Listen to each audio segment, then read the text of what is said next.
So in yesterday's class, we learned about arcs of a circle and how to measure an arc. Today, we want to continue our work with arcs. So the first thing we'll start with today is in Theorem 10-2. In the same circle, or congruent circles, two minor arcs are congruent if and only if their corresponding chords are congruent. Let's take a look at what that would look like. So here's our same circle. We'll call it circle A. We'll draw two congruent chords, say X, Y, and LP. Well, if we go back and draw the radii in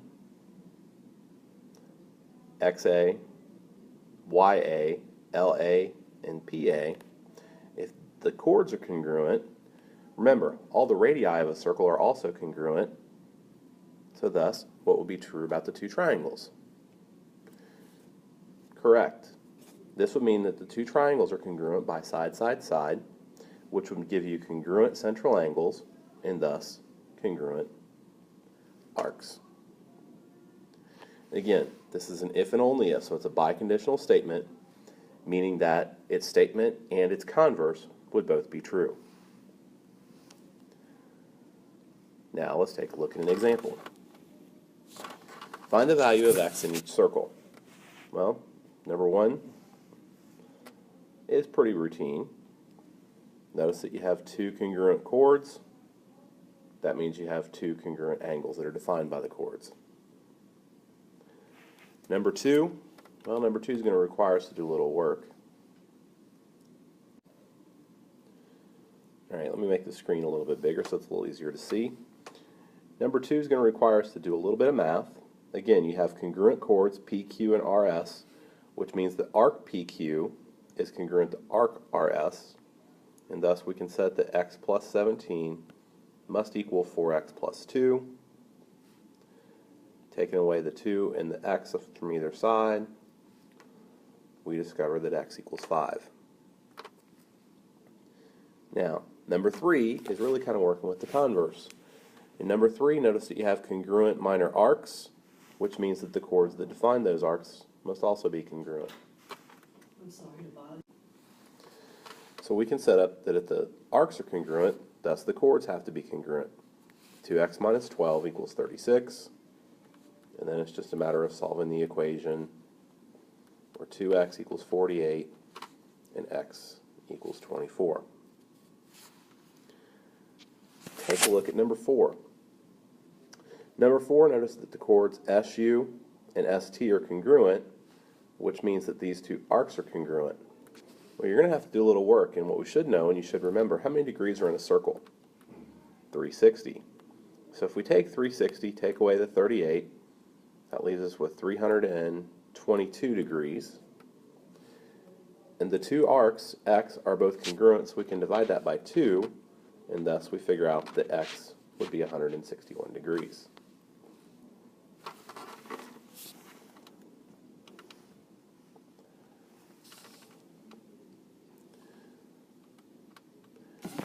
Number 5 is very, very similar to number 4, so I'm going to go ahead and skip number 5. And number 6, we will take a look at number 6. Again, notice that chord RQ is congruent to chord MP. That means that, get my pen back here, RQ has to equal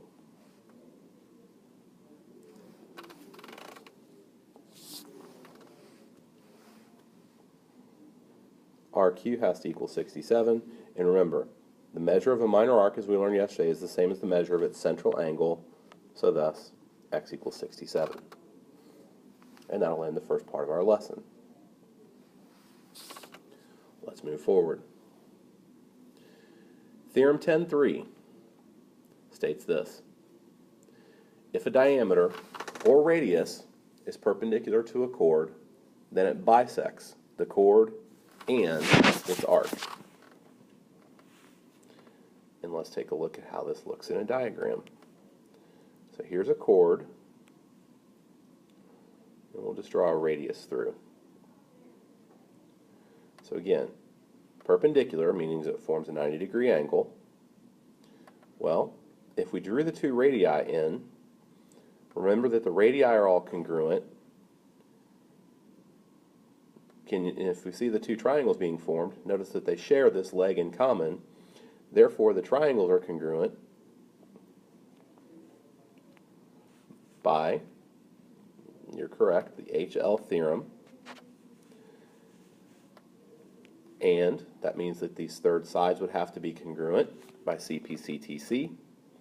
And these angles would have to be congruent also by CPCTC. So that's the proof of theorem 10.3.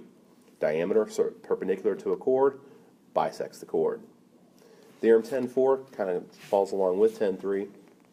The perpendicular bisector of a chord is a diameter or radius of the circle. It's going to have to go through the center. And let's go ahead and take a look at what this is going to look like in some examples. In circle Y, the radius is 34, AB is 60, and the measure of arc AC is 71. So let's put a few things in. This is 71. Now, notice that YC is perpendicular to the chord. So if it's perpendicular to the chord, that means it thus bisects the chord, giving us a 30 and a 30. And then we'll know the measure of arc BC. Well, again, Theorem 10.3 states that if a radius or diameter is perpendicular to a chord, it bisects the chord and its arc, thus BC is 71 degrees. AB, well, that's the arc addition postulate. So for AB, we do 71 plus 71, and that's 142 degrees. How much is AD? Well, we already wrote that down. It's 30 because it bisects the chord. BD, also 30. Again, a radius that is perpendicular to a chord bisects the chord. Now it's asking us for YD. Well, let's see if we can do a little math. I'm going to clear this. They want to know how much is YD, this segment right here. Well, we already figured out the AC was 71, and we know that AD is 30.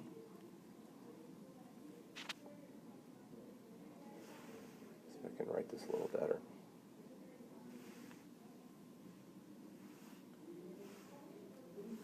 Hang on a second. Okay. So AD is 30. What we're going to do is we're going to go ahead and draw in YA, thus giving us the right triangle. So again, here's what you've got. AD is 30. The arc is 71, which means that the central angle is also 71. And we have a tangent ratio set up. That the tangent of 71, as we do 11, well, it's got to equal the opposite, which is 30, to the adjacent, which is x. So we can go ahead and turn that. So we set up the tangent ratio. Tangent of 71 equals 30 to x. So we cross multiply, and then we'll divide, and we end up getting 30 divided by the tangent of 71. So we use our calculators, 30 divided by tangent 71, and we find out that AD is approximately 10.3. Then, how much is DC?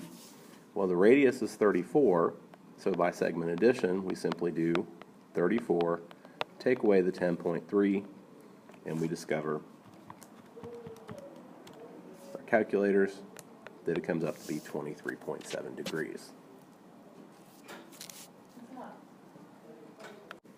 Alright, so now our last concept of lesson 10.3.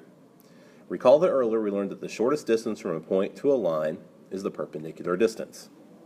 And again, if you think about it, if I'm up here and I want to get to this line below, if I go perpendicular to it, I'm here. Any other distance that I go would represent the hypotenuse. And what's true about the hypotenuse of a triangle? It's always the longest side.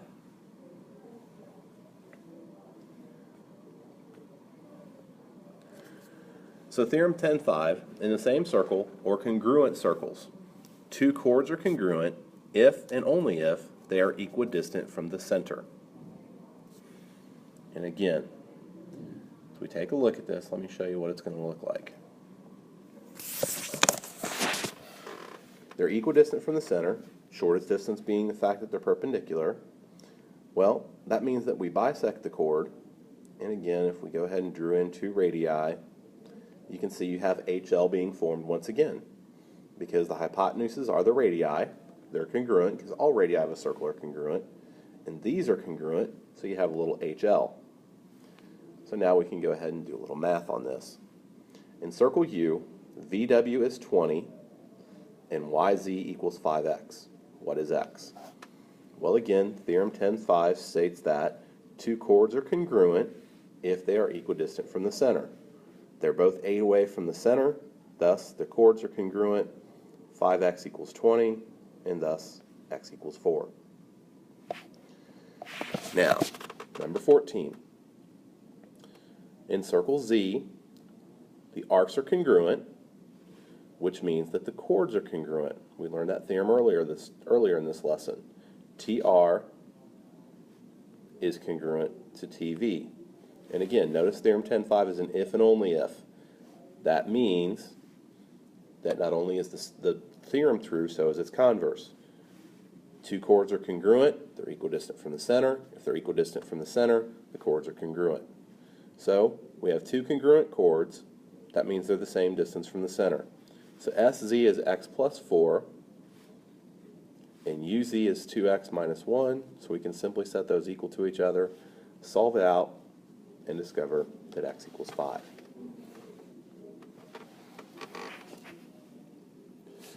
And thus, that concludes Lesson 10.3.